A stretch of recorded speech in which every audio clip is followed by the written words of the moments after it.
Hello po, ako po si Sarah Jane Hasso, na active member po ng CFC dito po sa Macau. Ang husband ko po ay si RJ Hasso na nasa Bicol. Super laki po nung naitulong po sa amin ng long distance marriage or LDM. Naisalba po nito yung pamilya ko. Kasi hiwalay na po kami ng asawa ko last year, October 19, 2024. So wala na po kaming communication. Pinutol na po talaga namin mag-asawa yung ugnayan namin sa isa't isa. Tsaka iniiwasan ko na rin po na pag-usapan pa yung about sa amin. Kasi ang sariwa pa po nung sakit. Although, unti-unti ko naman na natatanggap. Nasa moving on stage na nga ako nung mga time na yun. But I keep on praying kasi minsan gulong-gulo pa rin po yung isipan ko.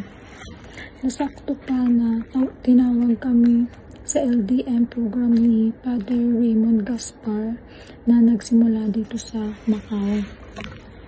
Ano bang dapat kong gawin? Kasi fresh from the breakup, 21 days pa lang kami hiwalay. Alam ko sa sarili ko na di na kaya ng puso ko magpatawad. To cut the long story short, kasi pang MMK yung story namin, pinagdaanan namin mag-asawa. Ang galing lang talaga ni Lord. Iba po talaga pag si Lord na yung kumilos. Natulungan nila humupa yung galit sa puso ko. Nagawa kong magpatawad na napaka-imposible na pong mangyari. Nagkabalikan po kami mag-asawa. Nagbigay ako ng second chance. Totoo nga ang kasabihan na love is sweeter the second time around.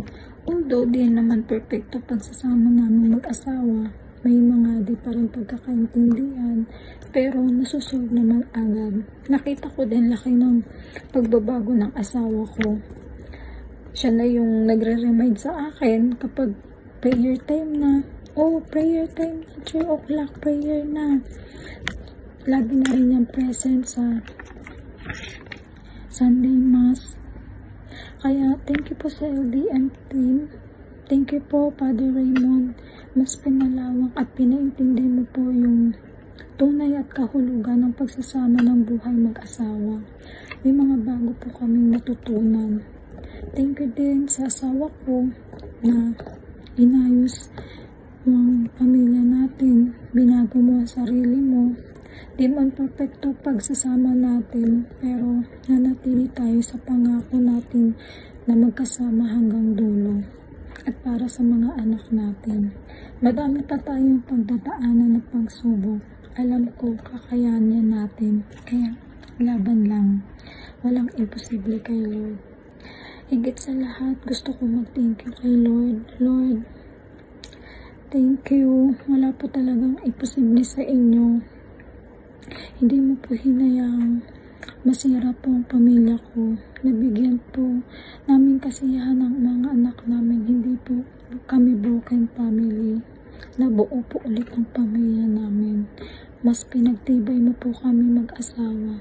At sa lahat ng namumudong po ng LDM, from the bottom of my heart, thank you so much po. May God bless us all po. Thank you.